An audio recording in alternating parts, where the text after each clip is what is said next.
Hello and welcome to another episode of Mompreneurs Making Moves.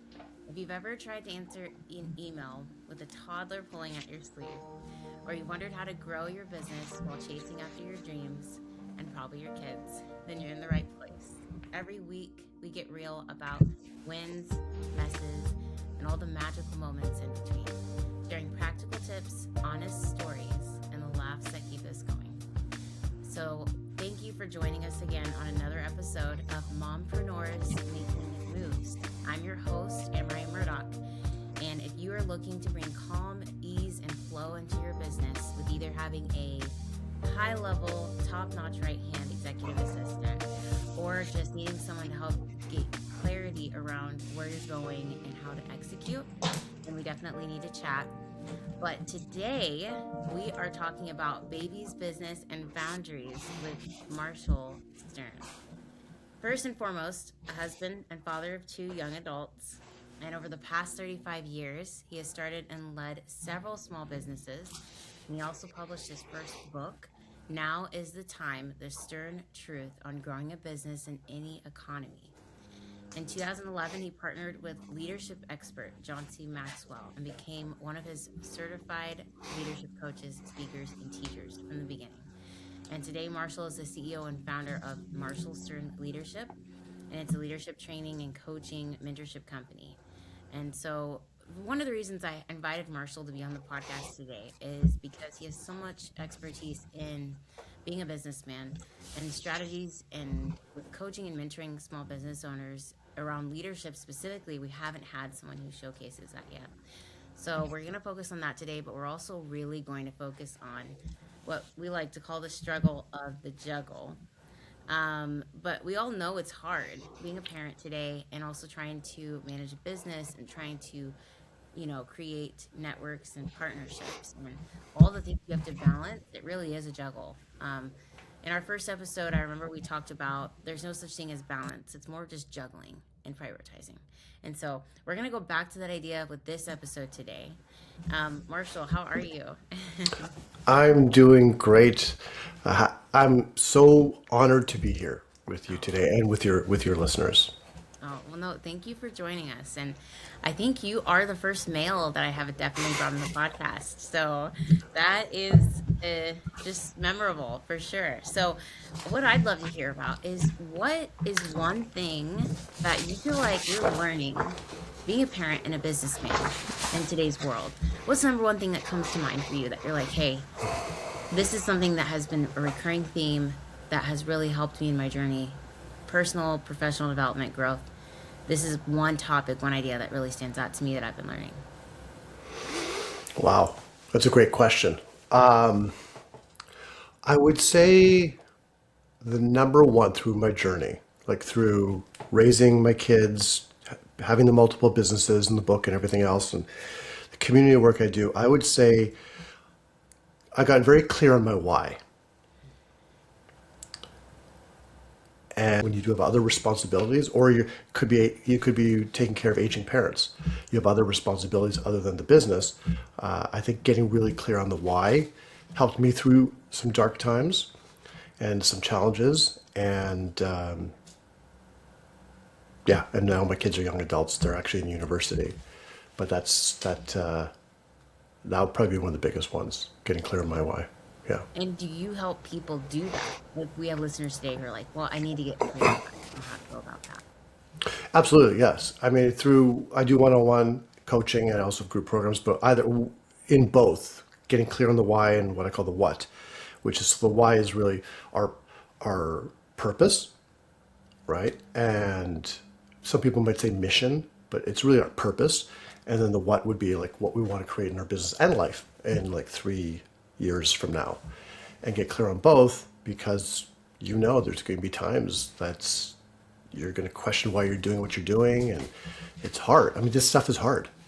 Yeah, Building a business, just without kids, building a business is hard. Throw the kids into the mix. Yeah.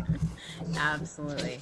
From your experience coaching other business owners, especially women, um, what is a pain point that often comes up in your discussion, and how do you address that in your coaching? Another great question. So I would say, it's interesting because at the beginning of this, you talk about what you do, and I wrote down the two words, calm and clarity. That's probably, that's what I talk about all the time as well. Or not talk about, but that's what I'm all about as well. Because we're all frantic. There's so much information, there's so much noise, there's so much distractions. Yeah. I would say the biggest pain point for the women that I've coached who actually have kids would be that strive for balance. You felt that one, right? Really, it's for all my clients, but especially for women, because you feel like, don't get me wrong. I mean, I'm not a woman, but I do have kids, and I was involved as my mom would say, "Why is he doing this?" When my kids were like little, "Why are you doing this? Why are you staying home? Why are you changing diapers? Why?" Because my father never did that. But the strive for balance, the pressure on women, what I found is immense, and the strive for that work-life balance, it's not fair. And we women, a lot of women put it on themselves. They feel like they need to be superwoman. Yeah. And I mean, you could speak to it as much, if not right more, because you're in it right now. And balance is, at the end of the day, not the day, at the end of the month, at the end of the year, you want balance. But in any given day, there's some days your kids are going to need you more. Yeah. There's some days and weeks your business will need you more. So I think that whole philosophy of, or the concept of I have to have work-life balance or business-life balance I think it's a myth. I don't think it exists. And I think it's unfair to actually put that on yourself. Yeah. And I talk about that in my podcast, The Stern Truth, as well. Like, it's just not fair. So I would say stop it.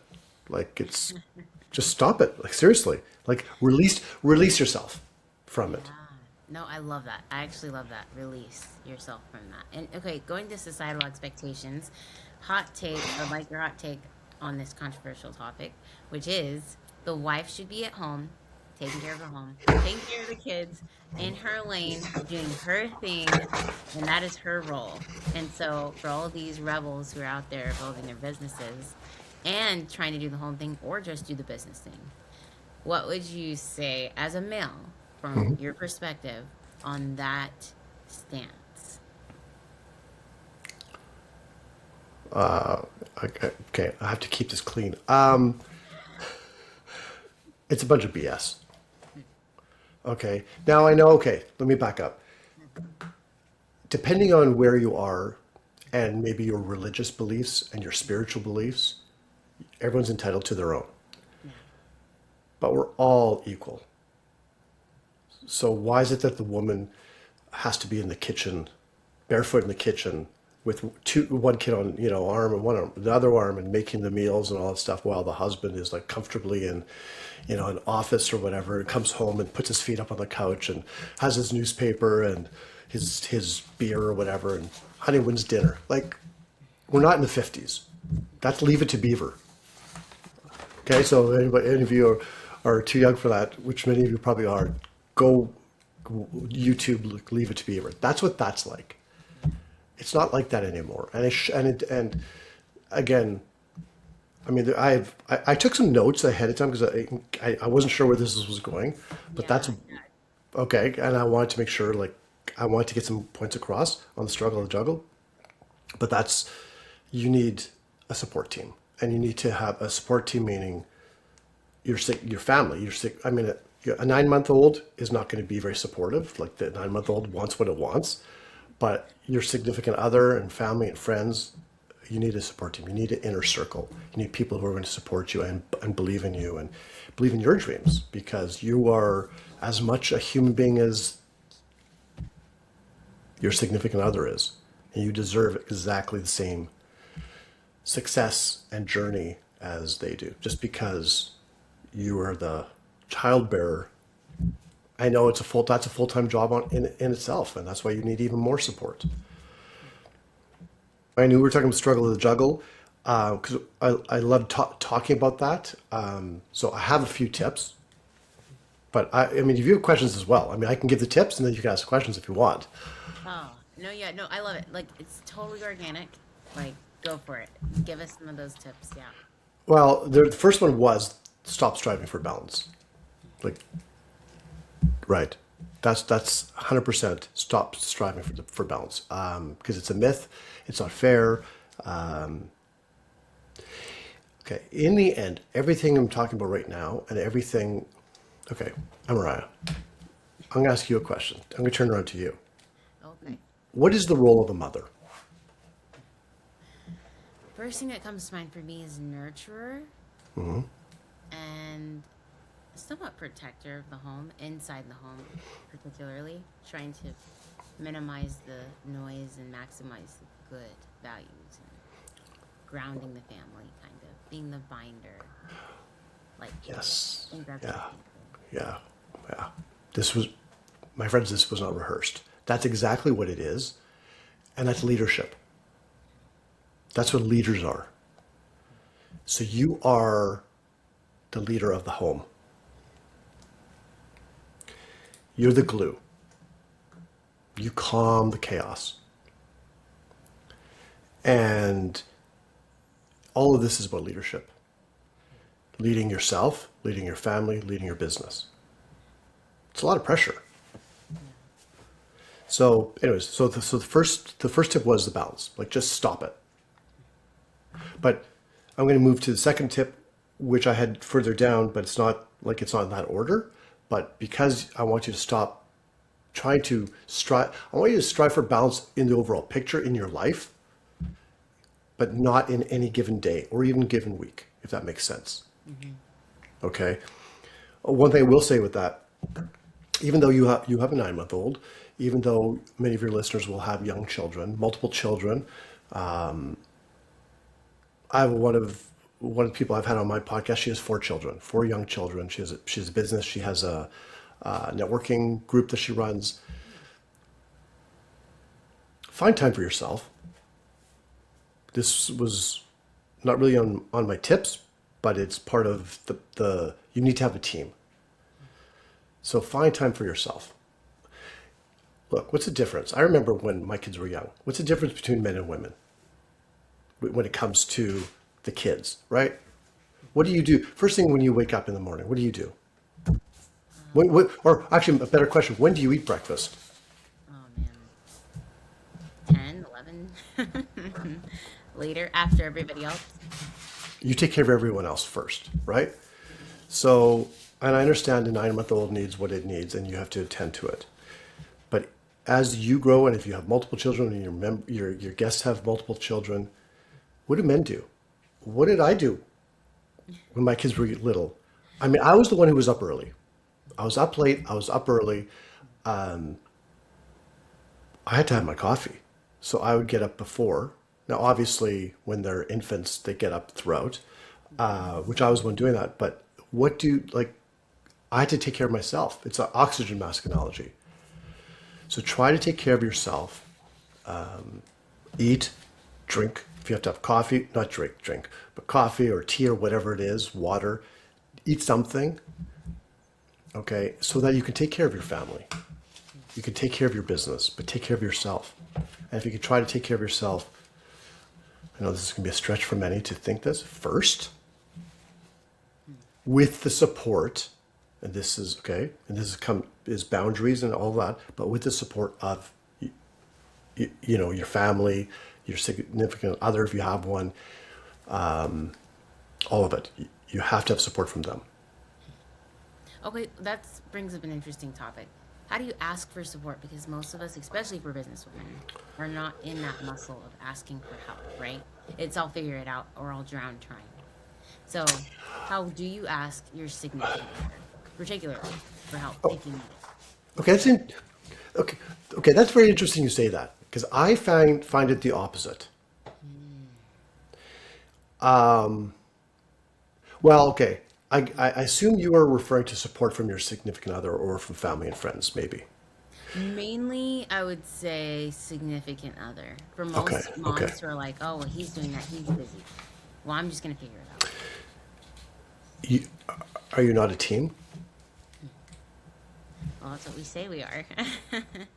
So honestly, that's the biggest thing.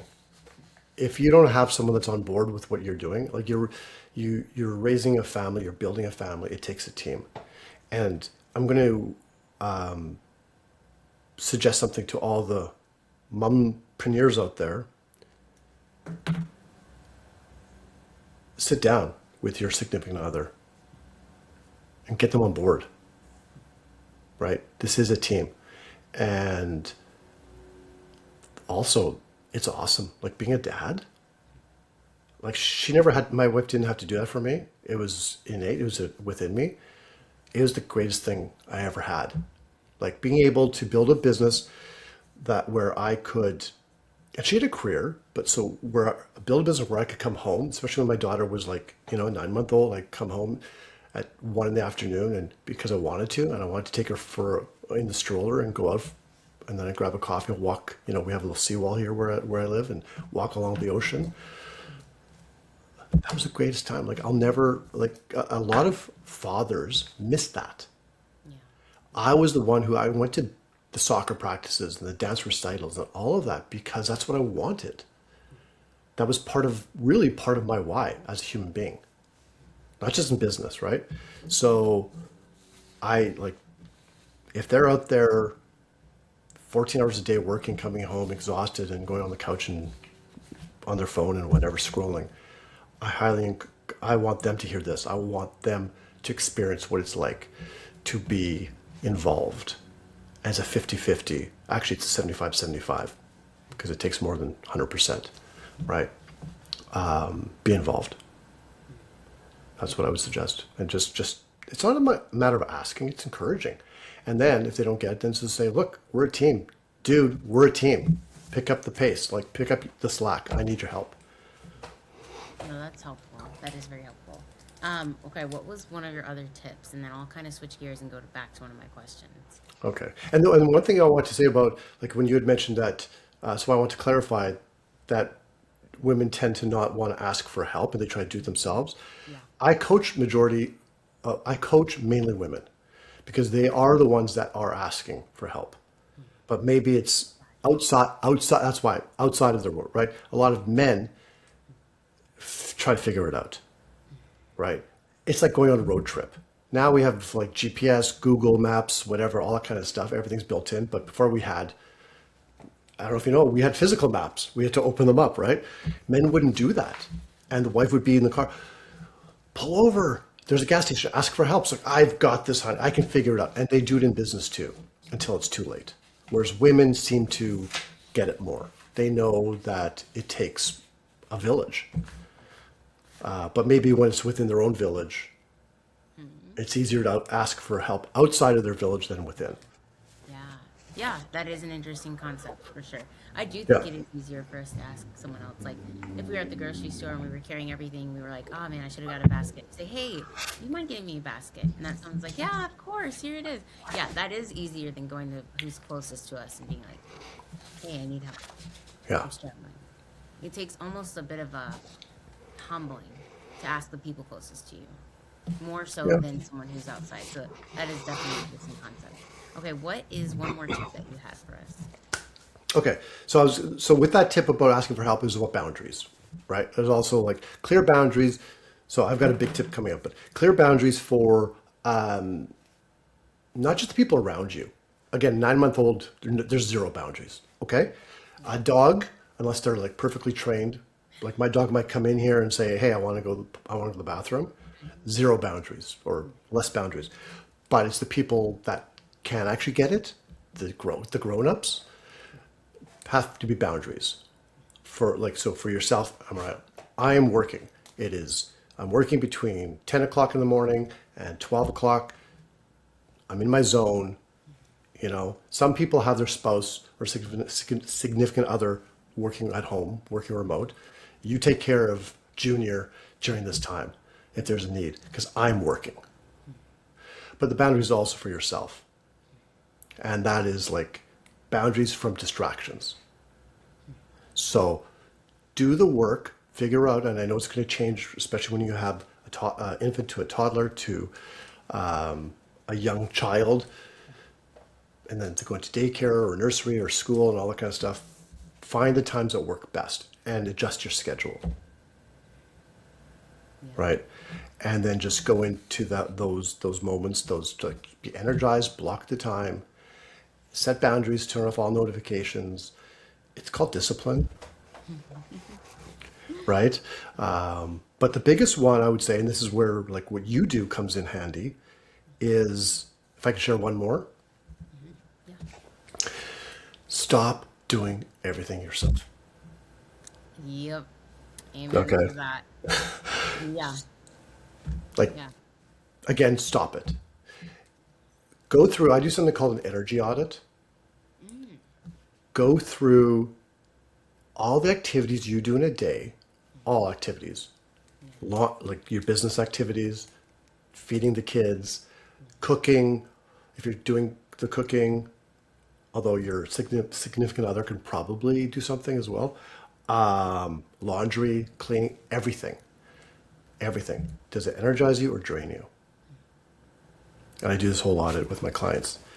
And the stuff that is not business generating, revenue generating, the stuff that's administrative and drains you, bring someone else on your team. Outsource. Build a team. Yeah.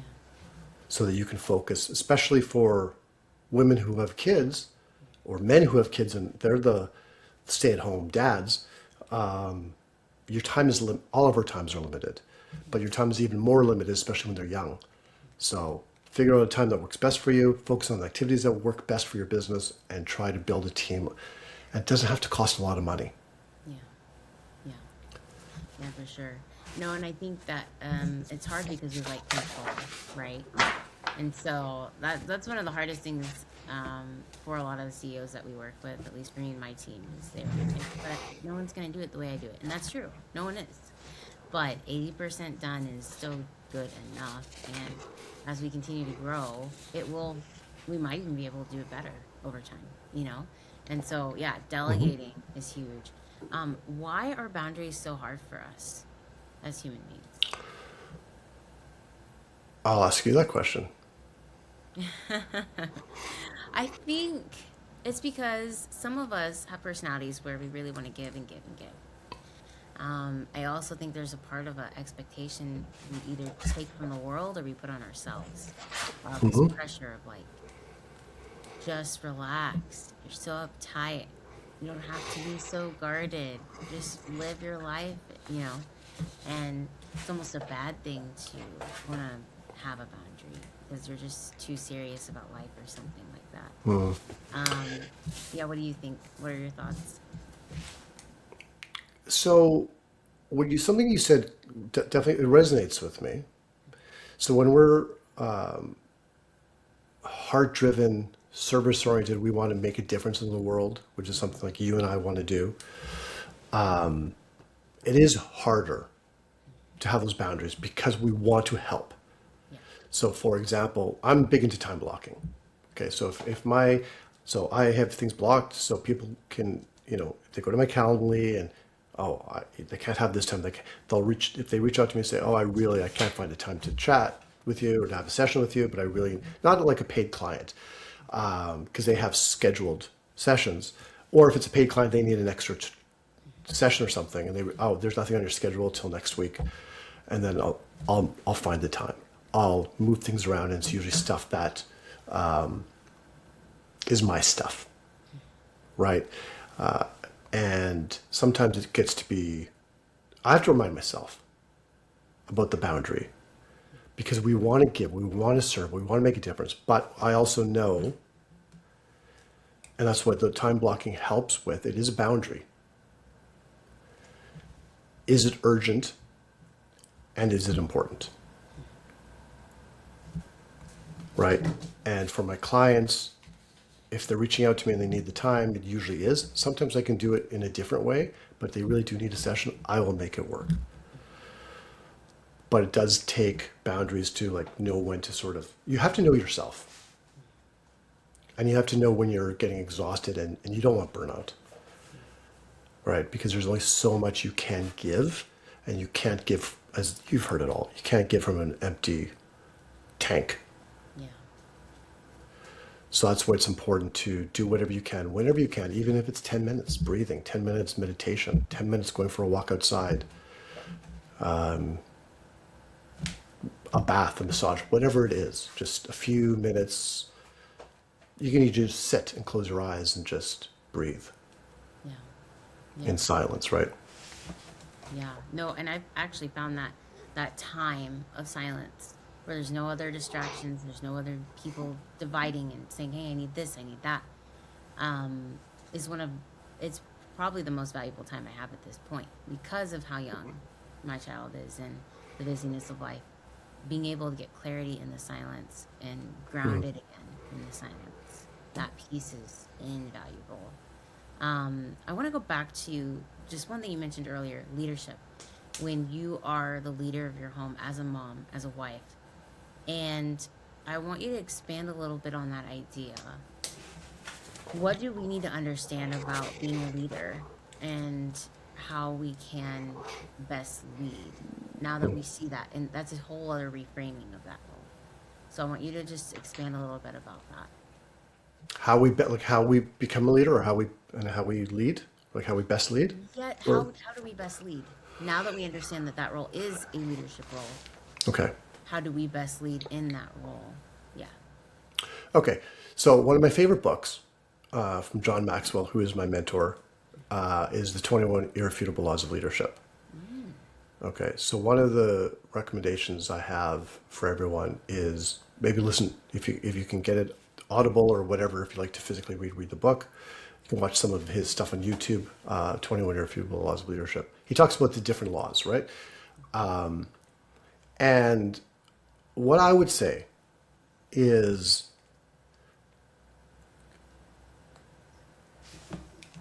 you have to take care of yourself in order to take care of others. So leadership is not necessarily, in this case, being a parent, being a mom, being a parent. Your job as being the leader of the family and being the leader of the household, let's call it, is first of all, treat it as a business. Okay, like treat it as this is my organization. So what do good leaders of organizations do? Right? They develop leaders. Yeah. Yeah. It's not followers. Okay, so one of the laws in the book is the law of sacrifice. And the law of sacrifice is the giving up of something of a lesser value for the attainment of something of a greater value in any moment. Okay, so case in point, early on in my coaching, I was doing a group coaching program. It was scheduled for like 1 o'clock on Wednesday. And my son ended up having to have emergency surgery. Well, obviously, I'm giving up the group, the class I'm supposed to lead for the attainment. My son's the most important thing. Yeah. Okay. So knowing all the different steps, what we need to take as a leader, growing ourselves is important. Growing others is important. So as a parent, as a mom, you're growing your family. You're pouring into your children. But you also have to take care of yourself. Yeah. Okay. And focusing on, here's another thing, focus on what you're really good at. We've talked about that a little bit before, but now within the household, focus on what you are good at. Okay, so forget the energy audit for your house as well. Like that's why I include everything. Focus on your strengths and grow those. Get better at those. And the stuff that you're weaker at, there are other people who can help. Yeah. Yeah, that makes sense. And then what would you say with the wife leading the home and the husband leading the family, and in general, typically is what I would say that partnership looks like? How can the mompreneur support her partner and his goals while still putting herself first, like what you're talking about, and taking care of her. It seems like that would be difficult or a lot at one time. What would you say to speak to that a little bit? So actually, repeat the question again. Okay. So how can a mompreneur Yeah. best support her partner and his goals and aspirations while still maintaining prioritizing herself and taking care of herself? So is she not doing that already? Most are not, no. I would say most The- moms are putting other people first, period, right? And then, Okay. Yes, but they're supporting their partner. yes, as But best they're as they know how, right? yeah. But there's this like, I think a lot of the moms get lost in supporting and taking care of everything else. And that Yes. we always go in the back. There's no way to find a way. Okay. How do we create that space for both? Yeah. Okay. Sorry. Yeah. I understand. Okay. Well, it's the reverse. It's asking the reverse. So asking the partner. It's the same. It's asking how can the partner support you. You have to have your partner on board. It's just, otherwise it's just, or you have to have someone on board to support you. Yeah. And you made that comment a couple minutes ago. That's usually the male that's leading the family. I'll totally disagree with that. It is the mom. You are the leader of the family. Now again, this is like dating. This is stereotyping and everything. But in let's say traditional homes, the man is leading financially in an old school. I'm talking old school stuff, right? Yeah. I'm not into that. If you can make more than if the woman makes more than the man, awesome. Like it doesn't have to be the other way. But that's traditionally the man is the leader, but financially. Okay, but I know a lot of women who are the ones who pay the bills. But whoever is the one at home is the leader of the home. You're growing the family. You're doing all the meals. You're doing everything. You're the nurturer. You are the leader. So again, it is a matter of you having a conversation with your partner. But you also, here's the thing, you have to get really clear on your why. Yeah. Not just being the why of motherhood, the why of your business. Yeah. Because if you don't have buy-in, here's the thing, Amariah, if you don't have buy-in with yourself on what you want to build and why you want to build it, no one else will, Yeah. That's true. right? So if you're passionate and you have a coach once said to me, your why needs to make you cry. We were in a conversation. Your why needs to make you cry. If it's not hitting you in the heart and if it's not making you cry, like the difference you want to make in the world or the difference you want to make to others or in the business, it's going to be harder. And your partner is not going to get it and they're not going to buy in. Yeah. Yeah, that is very interesting. Yeah, for sure. And is there anything else you'd like to share before we wrap up the episode that you feel like could be helpful for mompreneurs? I would say so. I'm going to ask you a quick question. As a mother, what does it take to build a family? I would say it depends. I get too detailed, okay? So you're Okay. gonna me. But build a family in the most ideal way possible where everyone is supported and grows up to be valuable citizens that contribute back to society. Okay. If that's what we're talking about. And I would Okay. say I would say supporting the family, leading by example, supporting them emotionally, physically, financially, and mentally, spiritually, even depending on what your faith and background is. But everybody has to be grounded in their spirit. If they're really going to advance. And then, of course, just again leading by example, I think is huge, and showing them the different options. These are different pathways you can take. This is what outcomes might look like, and then you can decide. Leaving them with that power of choice. I would say something along that line. Oh, That was no, I love that. That was beautiful. No, and I love that the what part about and there's another tip, I guess you just said it right, leading by example. So what you are doing and what all your listeners are doing is, and I tell my clients who have kids, right, you are leading by example. Like how cool is it to see whether it's the mom or the dad, okay, do this business thing or go back to school, go back and get their MBA at age 50 or whatever. It's always, it's continuous.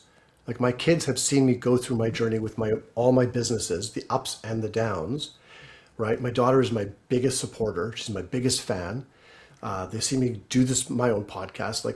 I'm modeling for them. We're modeling for our kids.